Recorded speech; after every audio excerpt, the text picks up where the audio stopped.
We had done one of the 4A sample problems looking at Hooke's law, looking at elastic force or spring force is equal to K delta X and the negative K delta X. So here we're back to talking about mechanical energy, which is kind of what we started to talk about at the end of Chapter 5, or the work we did with Chapter 5.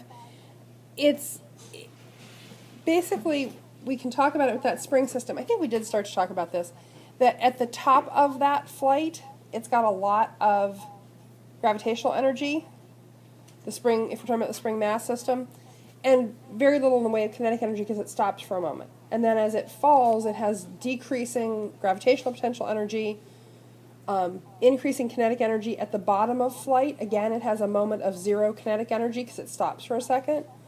But it also then has maximum potential energy, but now it's elastic potential energy. So it's just this trade, and we could trace it, again, this is a calculus thing.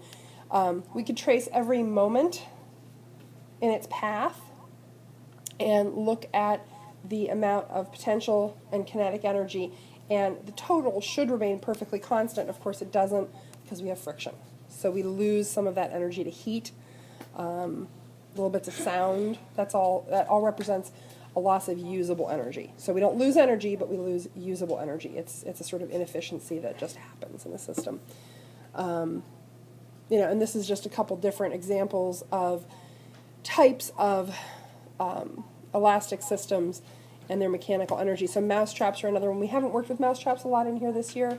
We have some years, but it's another case of elastic potential and kinetic. And you can think about that kinetic energy as if it contacts a mouse, it's doing work on the mouse. So that potential to do work is a potential to move something. Okay, that's all we have to say about mechanical energy. So let's go on to our next thing. Our next thing being pendula. Okay, so we have a pendulum here. And it's simply a string and a mass. And when we think about pendula, because we have to simplify and idealize everything in physics, we consider that all the mass of the pendula is in this, what's called the bob, this weight on the end, and that the string is massless. That's not true, but it's close enough to be true, to being true, that we can get away with that sort of approximation. So now I hypnotize all the cats, which is you guys. Pardon? No. Why does this pendulum go back and forth over that same path? Now, it won't go endlessly, obviously. It will stop eventually due to friction, air resistance in this case. Dampens the oscillation of this simple harmonic system. But why does it just keep returning over the same path? You're getting sleepy. Oh, wait, you're already sleepy. It's second period. Why? Why isn't it, shooting off in some other direction, or gravity? It's the force that holds you down, you see. That's why you stick to the earth. I can't rhyme that. Okay, so, yes, pendulums continue over the same path, basically due to gravity. And we talked about restoring force in spring mass systems. Guess what the restoring force in a pendulum system is? Inertia. Inertia is not a force. What's the restoring force in a pendulum system like this? It's already been said and sung about. Gravity! Except it's only part of gravity. So let's look at that. Okay, so basically what we have is this little mass, and right here you could draw a force diagram on it. And straight down towards the center of the earth would be gravity. And we could resolve that into an x and y component. Every little moment of change, every millimeter of change, those two axes are going to shift. I'm still looking for a fantastic graphic of that, but I haven't found one yet. So for every single point in this pendulum's travel, those axes shift, okay? And at each of those points, part of the force of gravity is acting as the restoring force. Now, there's one moment in its travel where the restoring force is 0.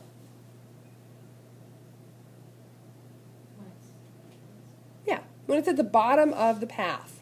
When it hits that bottom of the path. Now, in this case, does the velocity become 0 at that point? No. No, it's actually got maximum velocity at that point. But at that point, it still has a force of gravity on it, but the force of gravity is all straight down, and there's no restoring force because it's at the position that the restoring force has been pushing it back towards. So there's a moment when restoring force becomes 0. Basically, as long as there's a component of gravity on the x-axis, that's acting as a restoring force. That's what's pushing it back towards that equilibrium position or that center of path. Okay, so this, basically we're just looking at the fact that over that travel, as we said, there is a moment where restoring force is 0. Okay, where would restoring force be at its maximum? Where is this thing the farthest from equilibrium that it's going to get? Out here. Yeah. So this is where restoring force is at its maximum. The largest component of gravity is on the x-axis that you're ever going to have, and it's as far away from equilibrium as it can be. Now, at this moment when restoring force is at its max, it's also true that its velocity is what? For a moment? 0. So velocity zeroes out, restoring force maxes out, and then at the bottom, and I can't, there. At that moment, velocity is at a maximum, but restoring force is at 0. So we have this sort of inverse relationship where as restoring force decreases, velocity increases, and there's a moment where each of them is 0, but they're opposites. Okay, one of my favorite pictures. This actually shows its kinetic and potential energy. Of course, its potential energy is greater when the restoring force is greater, because that force in the spring mass system, it was both elastic and gravitational. Here it's gravitational. At this point, it's got maximum potential energy due to gravity. And for a moment, it has 0 kinetic energy. Velocity is 0 here. Restoring force is at a max. When it gets down to here, there's no potential energy, but it's got a lot of velocity. So what we see is that at every moment of travel, this is potential energy. When potential energy is high, kinetic energy is low. And they just trade places. So now this of course assumes what? What does this graphic assume? No resistance. Yeah, it assumes no loss of usable energy. So it's showing mechanical energy as a total over the path of its travel. This would be the equilibrium position, that center bottom.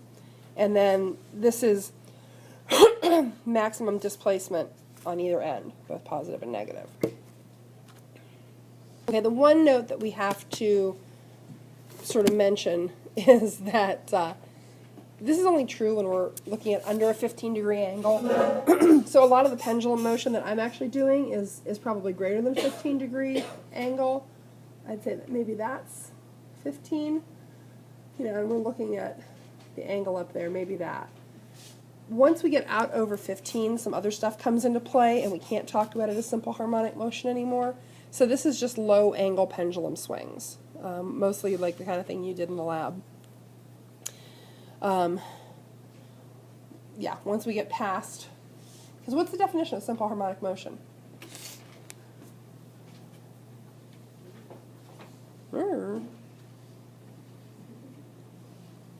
Repeated motion which is proportionate to restoring force. Over 15 degrees, it's no longer proportionate to restoring force. So this is where we start into some of the same things you've done for sine waves. So these guys. With a sine wave, we call this center point, the point between the troughs and crests, the equilibrium position. in a pendulum, we call this the equilibrium position. Amplitude is the maximum displacement from equilibrium. Amplitude is the maximum displacement from equilibrium. So those terms don't change, they just get applied to the pendulum, to the motion. Okay, so more measurements. And these are the same kinds of things that we measure about sine waves. Period and frequency. So period is how long it takes to complete one cycle of motion. So a period is when we're going from here to here, back to here. Really important to remember that it's returning to the same point. Okay? It's not, a half a period is just going from one side to the other. To complete a full period, a full cycle of motion, you have to go back to where you started from. And frequency is the number of cycles. It can be any unit of time, but we typically look at, for the kind of things we're measuring, frequency as cycles per second. And 1 cycle per second is a hertz, abbreviated Hz. Types of waves, we're almost always dealing with cycles. Hertz is, 1 hertz equals 1 cycle per second. Okay. We'll talk a lot about frequency and hertz when we start talking about sound. Okay. So mathematically, period and frequency are inverse relationships. So for anything where I give you the period, you can determine the frequency. For anything where I give you the frequency, you can determine the period. We can practice one of those. If you have a frequency of 450.0 hertz, what's the period? Well, T equals 1 over 450. So the frequency, or the period on that, would be 0.002222 seconds. What we're saying here is that we can complete 450 cycles in 1 second, and the amount of time it takes to complete a single cycle is 0.00222 seconds. So a tiny fraction of a second. Let's try another one. Let's say you have an object with a period of 32.0 seconds. So this might be a very long pendula. If you've ever seen what's called a Foucault's pendula, there's one at the Buell Science Center in Pittsburgh. There's one at the Cleveland Museum of Natural History. We'll look at some pictures. They're very, very long pendula, basically. And so if we have a period of 32 seconds, what is the frequency of this motion? Okay. It's just 1 over. So that, they're the inverse. Yeah, 1 divided by the other gives you, 1 divided by frequency gives you period, 1 divided by period gives you frequency. So what we're saying here is 1 cycle of motion requires 32 seconds. And in 1 second, we can complete basically, so we had 3 sig figs, 0.0313. We can complete, in round numbers, 3 1/100ths of a cycle of motion. So it doesn't even complete 1 cycle in a second. When you see a frequency number that's less than 1, we're saying it doesn't even complete 1 whole cycle in a second. Okay? Does that make sense? Let's look at some images of Foucault's. Okay, so we're good with period and frequency. Fairly easy. Talked about Foucault's briefly. So now we want to talk about pendula and factors that affect period. Factors that affect period and hence affect frequency. I'll give you 3 possibilities: mass, amplitude, and length. You experimented with all of these in the lab. How many of you felt that the mass of the bob affected the period of the pendulum? How many of you felt that the amplitude affected the period of the pendulum? Under 15. How many of you felt that the length of the pendulum affected the period of the pendulum? Oh, you guys are so good. Yeah, that's the only thing that actually affects period. Amplitude, mass have no effect, which is totally counterintuitive. So yeah, mass above and amplitude don't, length of pendulum does. That's the only factor that affects frequency. It's length of the pendulum and free fall, acceleration due to gravity. So a pendulum of the same length would have a different period on the moon or on Mars or on some other planet with greater or lesser free fall than ours. But basically, the longer the pendulum is, the bigger an arc that it's cutting, and so hence the longer the period. Okay, there is a relationship between length and period. It's pretty easy. T is equal to 2 pi square root of length over free fall acceleration. We're not going to derive it. Are you heartbroken? Didn't think so. So let's look at sample problem B together. Okay, so you have been imprisoned in a tower. We don't know why. We don't know by whom. You need to know how tall it is. We don't know why you need to know how tall it is.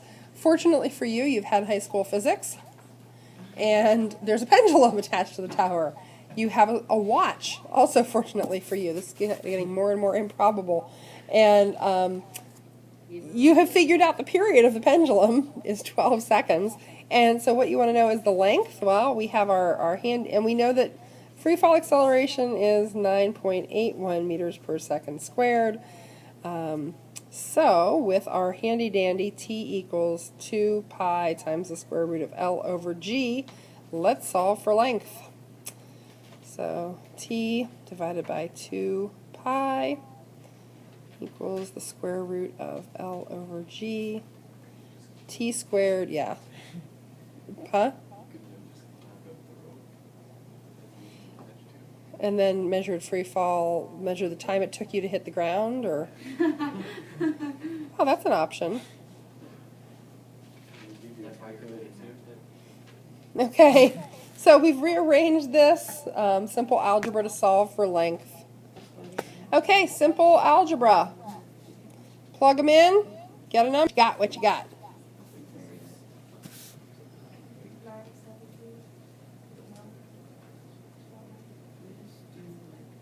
Tell me what the first number. 35 point.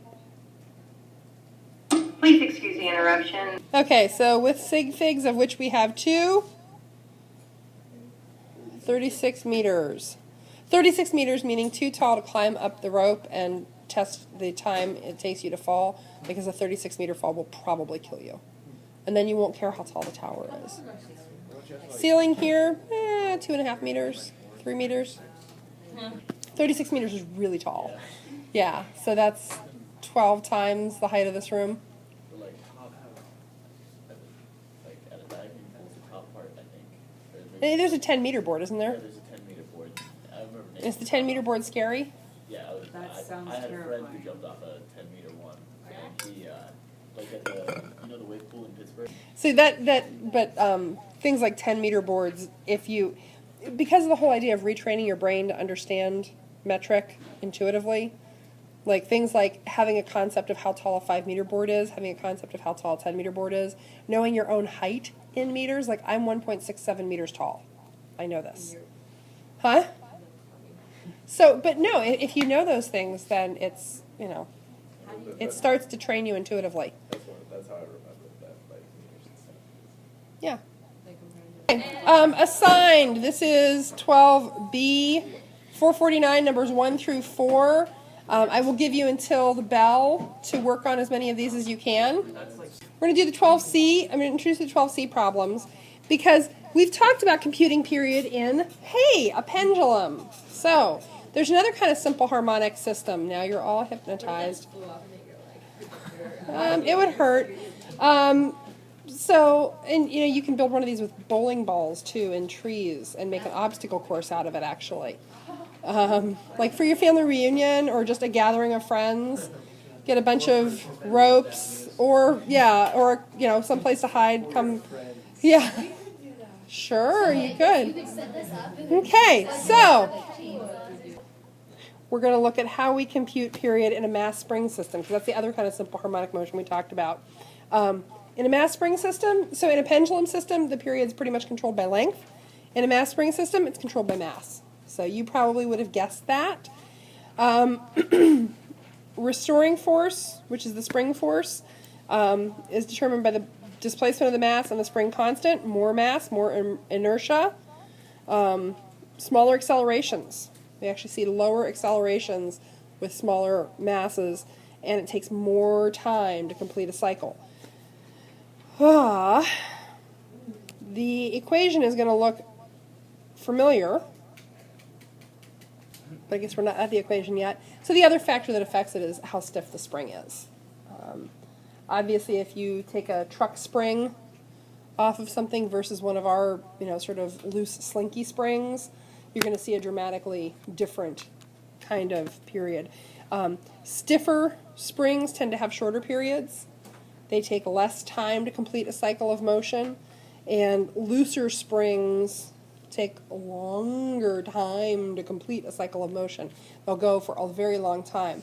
And we could, if I had a similar spring and a stiffer material, I would set up, see, this would be something fun you could do in your dorm room. Multiple springs with multiple K values and multiple masses, and have them all going up and down all at once, and you could just lay under them and watch them. Sure, you could do that. Or invite everybody over to your dorm room. Okay, so those the two things that control period are, it's primarily mass, but also the spring constant. So, now getting to the equation.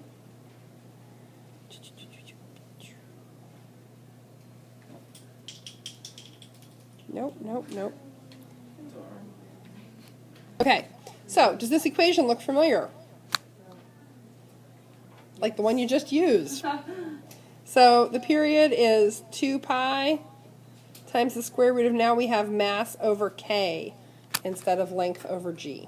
So it's just, the two factors are mass and k. So if we change the amplitude, it doesn't change the period a whole lot, because the spring will sort of, it will revert to its sort of natural amplitude based on the k and the mass. So, even if we pull it down artificially far, it's going to return to sort of its natural path. Okay, sample problem 12C. The problem has a lot more detail than this, but the basics are 1,275 kilogram car, 4 springs, 2 people. People have a mass combined of 153 kilograms. There is a pothole. Doing. And when the car hits the pothole, it vibrates with a period of 0.840 seconds. Figure out the spring constant for any one of the 4 springs. You can do this with your own vehicle if you have, time and friends and potholes and timers. There's a lot of potholes this time of year. Lots of time potholes and just missing the friends. Okay, so time for potholes. So we have this equation, 2 pi square root of m over k. We're solving for k. So t divided by 2 pi. We're going to square that whole thing. Gives us m over k. Be careful here, because what's the common thing that you can do? Screw up and solve for the inverse. Please don't. So k equals m over t over 2 pi, the whole thing squared. And I shortcut the algebra there. Do I need to long cut the algebra? I already long cutted it like 3 times. I kept dividing by k instead of, Yeah. I just couldn't figure out. Yeah, that's what I said. That's the pit hole. That's the pit that you fall into. Okay, so we've got this. The question is, what part of the mass are any one of those springs? Yeah, each spring is supporting a fourth of that mass. So this is like the force problems where you had, what's the normal force on each foot, and you have to divide by 2. So we have to take that total mass, so the 1275 plus 153, all kilograms, and divide it by 4. Gets the mass that each spring is supporting. Okay, so 357 kilograms is the mass that each spring is supporting, and we've got the period, so now it's just a matter of plugging in. Okay, so why is that number so crazy? Have you ever seen a spring constant like that? We're talking about a vehicle. The vehicle weighs a ton or more, and it's designed to carry cargo. So yeah, it's going to have a really stiff spring as part of its suspension system. How many of you have ridden in an unloaded heavy-duty pickup truck? So like a big pickup truck with no load in it. How does that ride? Like a Conestoga wagon bouncing over the plains? Okay, so that's not terrible. That's stiff springs. For a period out of college, I had a hand-me-down car from my grandma. It was a 1988 Chevy Celebrity. Nobody celebrated those things, let me tell you. And they were built to mimic the big boat-like cars of the 50s because they were built for old ladies. I mean, it was like my grandma was the target audience. And if you put two people in the back seat, the whole car sat down because the springs were so soft. I mean, it felt like you were just sort of, you were riding on a cloud of cotton candy. It was like very springy, and if you put too much mass in it, like the trunk would hit the top of the tires, and it was bad. So that's a loose suspension spring in a vehicle. You don't want loose suspension springs in a vehicle. The bigger a load you're going to put in a vehicle, the stiffer those springs have to be. So truck springs tend to be stiffer than car springs. So that's why even a little Ford Ranger pickup truck, so even a little Ranger driving around with no load in the back has a very stiff ride compared to, a little hatchback of some sort that's got a much looser spring because they're not designed to hold a lot of mass. And let's sig fig this, and then we're going to talk about the van that you saw. So if we have 3 sig figs, 2.00 times 10 to the 4th newtons per meter. Not an unusual K value for a vehicle suspension at all. Totally within the realm of usual. So what about a bus? Buses have much stiffer springs, typically. But they're really balanced. Yeah, they're awful. But they tend to, stiffer springs tend to give you a harder jolt, a harder bounce. You tend to get sharper bumps because those springs don't give as much as a looser spring would. So what Josh was asking about was, seeing a car that, here's a really strange little car. I don't know what that is. Okay. Yeah, it's some kind of crazy future car from Google. Seeing a car that hits a bump and then just keeps going boing, boing, boing, boing, boing, boing, boing, boing, boing, boing, boing, boing. What is the effect that stops any force that acts to retard simple harmonic motion?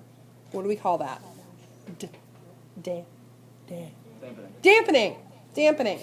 So in your vehicle, you typically have struts or shocks. You have one or the other, not both, and I can never keep straight which is which.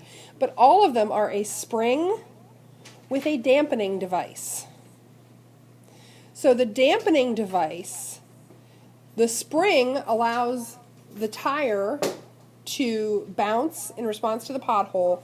The dampening device then stops that simple harmonic motion so that the car doesn't just keep going boing. When your shocks and struts are bad, when your suspension is old and needing replacement, what you see is that dampening effect is gone. And so unless you actually have a broken spring, which can happen, or where the suspension connects to the car is broken, one of the typical signs of a vehicle whose suspension needs work is that boing after hitting a bump. Or you can, if you're test driving a vehicle, take it out someplace where you can get it up to a high speed and then stop it really hard. And if the nose dives, then you're looking at something where the suspension is not doing what it's supposed to. So these are, the mechanics, the physics of auto design. Yeah, that continued vibration is an effect of a lack of dampening in the simple harmonic motion. So, okay, assigned are the 12C problems. 12C, which is page 451, 1 through 5. So between 12B and 12C, I'll give you a little bit of time to work while I get the tests ready to go, and then we'll go over those.